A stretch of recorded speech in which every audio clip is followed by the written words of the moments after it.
নমস্কার। বৈচিত্র্য কথার সকল শ্রোতা বন্ধুকে জানাই সাদর আমন্ত্রণ। ফাল্গুনী মুখোপাধ্যায়ের লেখা এই মধুরাত গল্পের ৬ষ্ঠ পর্ব। তবু কি যেন ববিটা বলতে যাচ্ছিল, কিন্তু ততক্ষণে কাঁধ থেকে রবিনের হাত দুটো নিচের দিকে নামতে শুরু করেছে। ববিতা দুই হাত দিয়ে জোরে রবিনকে এক ধাক্কা মারে। রবিন হঠাৎ ধাক্কা খেয়ে ছিটকে দূরে সরে যায়। চিরকালের ডানপিটে মেয়ে আধুনিকা ববিতা জানে কি করে এই সব সুন্দর পোশাক পরিহিত তথাকথিত ভদ্রলোকের হাত থেকে নিজেকে রক্ষা করতে হয়। বহু পিকনিক পার্টিতে বয়ফ্রেন্ডের কাছ থেকে একটু নিরালায় এই রকমই ব্যবহার পেয়েছে সে, এবং সময় মতো তাদের ভেতরের লুকানো পশুকে শায়েস্তাও করেছে। তবে সেগুলো প্রায় ঘটেছে জনবহুল শহর এলাকায়, আর আজ সে জনবিরল অন্ধকার মাঠের মধ্যে পিচের রাস্তার উপর ঠিক সেই রকম এক ভদ্র পোশাকধারী পানাসক্ত ক্ষুধার্ত নরপশুর মুখোমুখি দাঁড়িয়ে। তবু টেনিসের নাম করা খেলোয়াড় বান্ধবীদের মধ্যে সবচাইতে শক্তিশালিনী বলে খ্যাত ববিতা নিজেকে প্রস্তুত করে নেয় পরবর্তী আক্রমণের মোকাবিলার জন্য। ওদিকে ধাক্কা খেয়ে অনেকটা ঘাটের জল খাওয়া এই লাইনের পাকা খেলোয়াড় রবিন তার পরবর্তী আক্রমণের ধাঁচ পাল্টিয়ে দেয়। হঠাৎ একটা হাত ধরে খুব জোরে সামনের দিকে ববিটাকে একটা হ্যাঁচকা টান মারে। ঝোঁক সামলাতে না পেরে হুড়মুড় করে ববিটা রবিনের উপরেই পড়ে যায়। সেই সুযোগে একেবারে জাপটে ধরে ববিটাকে। ববিতা সমস্ত শক্তি দিয়ে চেষ্টা করতে থাকে তার হাত ছাড়াবার, কিন্তু পারে না, বরং অক্টোপাসের মতো তাকে আরও জোরে চেপে ধরে। রবিনের মুখটা ক্রমশ নিচের দিকে তার মুখের উপর আসতে থাকে। নিরুপায় হয়ে ববিতা তার ছুচলো টেডি শু সমেত রবিনের উরুতে এক লাথি মারে। উফ শব্দ করে রবিন হঠাৎ ববিতাকে ছেড়ে দেয়। হিংস্র পশু যেমন মার খেলে আরও ক্ষেপে ওঠে, ঠিক তেমনই রবিন আরও উত্তেজিত হয়ে ওঠে। কোনো কথা না বলে জুতো সমেত এক পা দিয়ে রবিন ববিটার উরুতে পেছন থেকে হঠাৎ লাথি মারে। ব্যথায় চিৎকার করে ববিটা মাটিতে উপুড় হয়ে পড়ে যায়। অমনি ঝাঁপিয়ে পড়ে রবিন ববিটার উপর। তবু প্রাণপণ বাধা দিতে থাকে ববিটা, কিন্তু ততক্ষণে রবিন হিংস্র আক্রোশে একেবারে পাথরের মতো তার সমস্ত দেহের উপর চেপে বসেছে। পিচের রাস্তার উপর গভীর রাত্রির নিস্তব্ধতায় জোনাকির মিটমিটে আলো যখন এক উন্মত্ত নরপশু ভোগের জন্য তার শিকারকে সম্পূর্ণ করায়ত্ত করে ফেলেছে, ঠিক সেই চরম মুহূর্তে হঠাৎ বজ্রপাতের মতো এক ঝলক তীব্র আলো এসে পড়ে। হাত ৩০ দূরে রাস্তার বাঁকটা ঘুরে একটা কালো গাড়ি হেডলাইটের তীব্র আলো জ্বালিয়ে মুহূর্ত মধ্যে রবিনের গাড়ির সামনে এসে দাঁড়ায়। ফাঁকা রাস্তায় গাড়িটা এত দ্রুত এসে হঠাৎ ব্রেক কষে থামে যে রবিন ব্যাপারটা বুঝে উঠে দাঁড়াতেও পারল না। হঠাৎ কোথা থেকে যেন কি হয়ে গেল। জন কয়েক লোক তরাক করে গাড়ি থেকে লাফ দিয়ে নেমে ববিটার উপর থেকে রবিনকে টেনে দারুণভাবে কিল ঘুষি মারতে লাগলো। ধনীর আদরের দুলাল, জীবনে কোনোদিন কারো কাছ থেকে চড়ও খায়নি, অবিরত নিদারুণ প্রহারে তার কপাল চোয়াল কেটে রক্ত পড়তে লাগলো। সেই নরপশুর চরম থাবার হাত থেকে শেষ মুহূর্ত রেহাই পেয়ে ববিতা ইতিমধ্যে উঠে দাঁড়িয়েছে। রবিনকে বাধা দিতে গিয়ে সে পায়ে হাতে দারুণ চোট খেয়েছে, কিন্তু তখন সেসব ভুলে গিয়ে উপস্থিত ঘটনার ভয়ে আতঙ্কে হাঁপাতে শুরু করেছে। কিল চর ঘুষি লাথি খেতে খেতে রবিন প্রায় নিস্তেজ হয়ে মাটিতে পড়ে গেল। তখন তারা থামল। এরপর ববিতার দিকে তাকিয়ে লাল গেঞ্জি কালো প্যান্ট পরা দারুণ লম্বা চওড়া বলিষ্ঠ চেহারার একজন প্রশ্ন করে, বাড়ি কোথায় তোমার? শিলিগুড়ি। ববিতা ভয়ে ভয়ে উত্তর দেয়, এই লোকটা তোমার কে হয়? কেউ না। তবে এর সঙ্গে এত দূর রাতে এসেছো কেন? আমায় জোর করে ভুলিয়ে নিয়ে এসেছে, আমি ইচ্ছে করে আসিনি। এখন কি করতে চাও? বাড়ি ফিরে যেতে চাই। বেশ, চলো আমাদের সঙ্গে। এই বলে লোকটি হাঁক ছাড়ে। লক্ষ্মণ নামে একটি লোক দূরে দাঁড়িয়ে সিগারেট ফুঁকছিল। হাঁক শুনে এগিয়ে এসে বলল, বলিয়ে সর্দার, ইসকো গাড়ি পার লে যাও। এদিকে সেই সর্দার ও আরও একজন রবিনের গাড়িতে তার অচৈতন্য দেহটাকে চ্যাংদোলা করে তুলে শুইয়ে দিল। তারপর গাড়িতে উঠে সঙ্গীটিকে বলল, ঝমরু, শালাকে সার্চ করে দেখ, যা মাল করি পাস লিয়ে লে। ঝমরু রবিনের পকেটের মানিব্যাগ, হাতের আংটি, ঘড়ি যা পেল নিয়ে নিল। এদিকে রবিনের পকেট থেকে চাবিটা বের করে নিয়ে গাড়িতে স্টার্ট দিতে গাড়ি নিয়ে সর্দার রাস্তায় একেবারে খাড়াভাবে নামতে থাকে। গাড়ি ভীষণভাবে কাত হয়ে যাচ্ছে দেখে সঙ্গী ঝমরু চিৎকার করে ওঠে, উস্তাদ গাড়ি উল্টানে লাগা। উস্তাদ খিচিয়ে বলে, চুপ রাহো। পিচ রোডের অনেক নিচে একধারে এক গর্তের উপরে একটা প্রকাণ্ড বাবলা গাছের সাথে অদ্ভুত কায়দায় গাড়ির সামনেটা লাগিয়ে দিয়ে ব্রেক কষে গাড়িটা স্টার্ট বন্ধ করে দেয় সর্দার। তারপর সন্তর্পণে গাড়ি থেকে দুজনে নেমে আসে। এদিকে সর্দারের আদেশে ববিটাকে নিয়ে লক্ষ্মণ তাদের বাড়িতে গেলে গাড়িতে আরও 3টে সন্ডামার্কা লোক পিছনের সিটে গিয়ে বসেছিল। ভেড়া খোয়ারে দেবার মতো করে পেছনের দরজা খুলে সুন্দরী ববিটাকে ওই 3 জনের মধ্যেই ঢুকিয়ে দেয়। বহুদিনের বুভুক্ষা গুন্ডারা একেবারে গায়ের উপর সুন্দরী যুবতীকে পেয়ে নির্লজ্জ আঙ্গিকে তাকে নিয়ে সকলে মশকরায় ডুবে যায়। ববিটাকে যেন মৌমাছির চাকের মধ্যে ফেলে দেওয়া হয়েছে। সবাই তার নরম দেহের প্রতিটি অংশে যেন বিমর্ষ কামড় মারতে উদ্যত। এক হুঙ্কারে হঠাৎ সকলে সংযত সতর্ক হয়ে উঠল। কোন জাদুমন্ত্রে যেন ছেকে ধরা অসহ্য মৌমাছিরা শান্ত হয়ে গেল। মধু আহরণে উদ্যত মৌমাছিদের হাত থেকে হঠাৎ নিষ্কৃতি পেয়ে ঝাপটা খাওয়া প্রস্ফুটিত ফুলের মতো ঘাড় নিচু করে কোনো রকমে দাঁড়িয়ে ছটফট করতে লাগলো ববিটা। সর্দার চড়া গলায় বলে, সব শালা হারাবি। আরে জেনা নাকি সামাল ভেজ। তাড়াতাড়ি একজন ববিটাকে নামিয়ে নিয়ে সামনে সর্দারের পাশে বসিয়ে দেয়, কারণ সকলেই জানে সর্দার কি চিজ। সামনের সিটের কিরণলালের পিছনের সিটে জায়গা করে দেয়। লক্ষ্মণ গাড়ি স্টার্ট দিয়ে কিরণলাল ফিসফিস করে বলে, জেরা সে আজ মজা লুটলি তোরা। কে একজন বলল, কাহা সে মজা হলো, সর্দার যে বহুত জলদি আ গিয়া, নেহি তো এইসান চিজ ऐसा कौन छोड़ता। সর্দারের পাশে বসে থেকেই পেছনের সিটে রাত বাংলা আধা হিন্দি কথাগুলো ববিটার কানে যায়।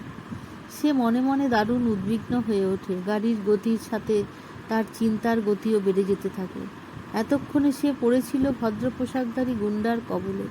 চরম মুহূর্তে যদি বা কোনো মতে রক্ষা পেল, আবার এসে পড়ল আসল আনকোড়া গুন্ডা দলের হাতে। গুন্ডাগুলো যেভাবে তাকে ছেঁকে ধরেছিল তাতে বুঝতেই পারছে উপস্থিত তার কপালে কি আছে। সাময়িক যদিও তাদের হাত থেকে রেহাই পেল, কিন্তু এই বিরাট চেহারার সর্দার এই হাত সবার আগে তার দেহ দলিত মথিত করে তারপর ছেড়ে দেবে ওই মৌমাছির চাকের ভেতরে। সারা রাত হয়তো চলবে তার উপর অকথ্য পাশবিক নির্যাতন। তারপর সব মধু লুট করে নিয়ে একেবারে খতম করে রবিনের মতো ফেলে দেবে রাস্তার পাশে কোনো খানা ডুবায়। ভীত সন্ত্রস্ত হয়ে ক্রমশ যখন এইসব ভাবছে, তখন সে গাড়ির আবছা আলোয় সর্দার ববিটাকে খুঁটিয়ে খুঁটিয়ে দেখছে। ববিটা সচকিত হয়ে উঠল। ভাবল, এইবারই বুঝি সর্দার তার উপর ঝাঁপিয়ে পড়ে তার যৌবনপুষ্ট দেহটাকে দলে মথে ছিন্ন ভিন্ন করে দেবে। কি নাম তোমার? আকর্ষণের পরিবর্তে আচম্বিত প্রশ্ন শুনে ববিটার আশঙ্কাপূর্ণ চিন্তা হঠাৎ বাধা পায়। ভয়ে ভয়ে উত্তর দেয় ববিটা, এই পোশাক পরেছো কেন? তুমি যুবতী হয়েও ড্রেন পাইপ প্যান্ট ও টাইট জামা পরেছো কেন? গুন্ডা সর্দারের কাছ থেকে এরকম প্রশ্ন শুনবে বলে ববিটা মোটেই প্রস্তুত ছিল না। আটসাট পোশাকে তার দেহের প্রতিটি অঙ্গের উগ্র প্রকাশ নিয়ে একটু আগে অন্য গুন্ডারা অকথ্য ভাষায় উচ্ছ্বাস প্রকাশ করছিল, সেখানে এই দলেরই সর্দারের কাছে বেশি অসভ্য নির্লজ্জ কথাই আশা করা যায়। কিন্তু তার বদলে সেই গুন্ডা সর্দারের মুখে এই পোশাকের জন্য তিরস্কার সূচক প্রশ্ন অদ্ভুত লাগে ববিটার। ববিটাকে নিরুত্তর থাকতে দেখে সর্দার বলে, পোশাকেই বোধহয় তোমাকে এই বিপদের মধ্যে টেনে নিয়ে গিয়েছিল। ঠিক সময় আমরা না এসে পড়লে তোমার কি হতো বলো তো? কিন্তু তোমার যদি কিছুমাত্র উপকার হয়ে থাকে আমার দ্বারা, তবে আমি আশা করব এরপর থেকে তুমি কোনোদিন এরকম পোশাক পরবে না। গুন্ডার মুখে উপদেশ শুনে ববিটা অদ্ভুতভাবে অভিভূত হয়ে পড়ল। আশ্চর্য হলো না কম মনে মনে। ববিটা এবার কিছু সাহস পেল, বলল, যিনি আমার উপর এত উপকার করলেন তার নাম ও ঠিকানা জানতে পারি কি? উত্তর এলো, নিশ্চয়ই। সর্দার শামু আমার নাম। গাড়িতে যাদের দেখেছ সবাই আমার দলের লোক। আমাদের ঠিকানা রাস্তাতেই আমরা থাকি অনবরত। পয়সার দরকার হলে লুট করি। তোমার মতো কত মেয়ের গলা থেকে মালা, কান থেকে দুল টেনে ছিঁড়ে লুট করে নিয়ে এসেছি প্রয়োজনে। ববিটা একটু যেন শিউরে উঠল।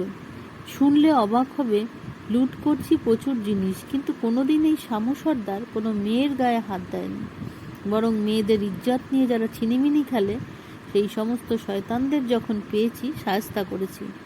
ববিটা অবাক বিস্ময়ে শামুর কথা শুনে আর ভাবে, এই গুন্ডা সংসর্গে থেকে কেমন করে এই মানুষগুলো এত ভালো হলো, নাকি এসব কথা আমাকে ভুলাবার জন্য বলল।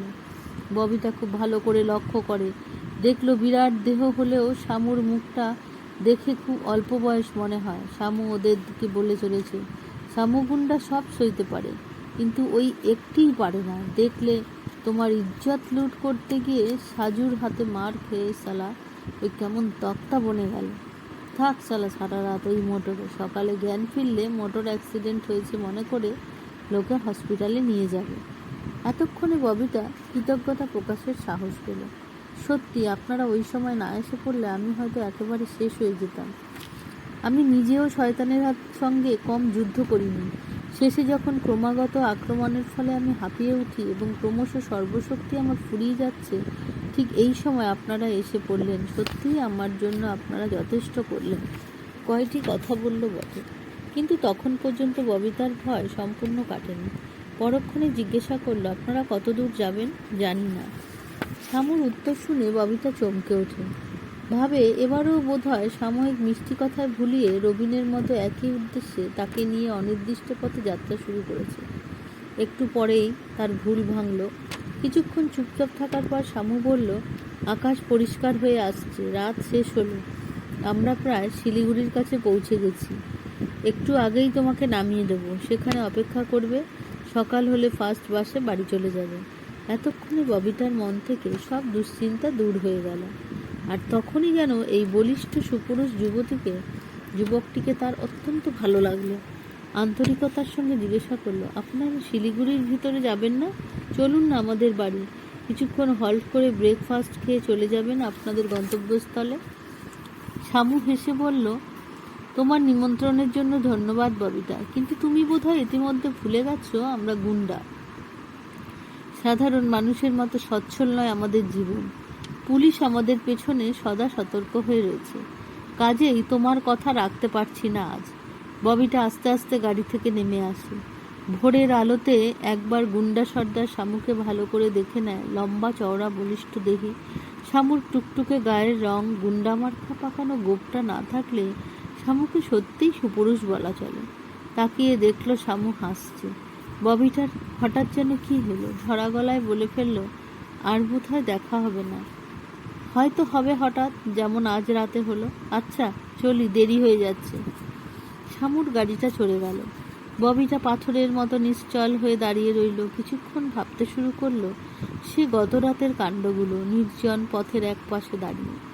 ববিটার জীবনে কালকে রাত্রিটা যেন কাল রাত্রি ছিল, কিন্তু গত রাত্রের ঘটনার মধ্যে শামু নামটা মনে হলেই যেন সমস্ত ক্লান্তি এক নিমেষে দূর হয়ে যায়।